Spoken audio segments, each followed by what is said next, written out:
আসসালামু আলাইকুম। শুভ বিকেল সবাইকে। এই অনুষ্ঠানে আমন্ত্রণ জানাচ্ছি। আমি কবির একটি কবিতা পড়ছি, নোলক।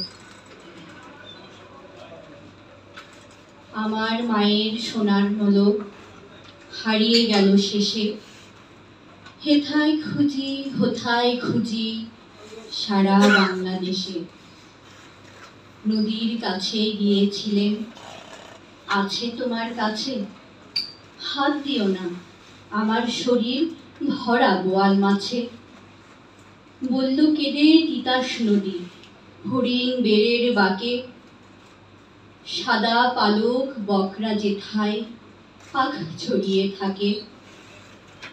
জল ছড়িয়ে দল হারিয়ে গেলাম বনের দিক। সবুজ বনের হরিণ টিয়ে করে রে ঝিকমিক। বনের কাছে এই মিনতি ফিরিয়ে দেবে ভাই, আমার মায়ের গয়না নিয়ে ঘরকে যেতে চাই।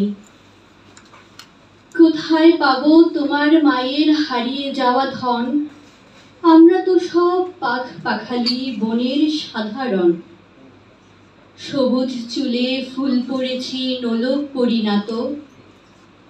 ফুলের গন্ধ চাও যদি নাও, হাত পাতো হাত পাতো।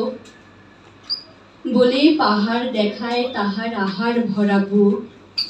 হাজার হরিণ পাতার ফাঁকে বাঁকিয়ে রাখে মুখ। এলিয়ে খোপা রাত্রি এলেন, ফের বাড়ালাম পা। আমার মায়ের গয়না ছাড়া ঘরকে যাব না। ধন্যবাদ, সবাই অনুষ্ঠান উপভোগ করুন।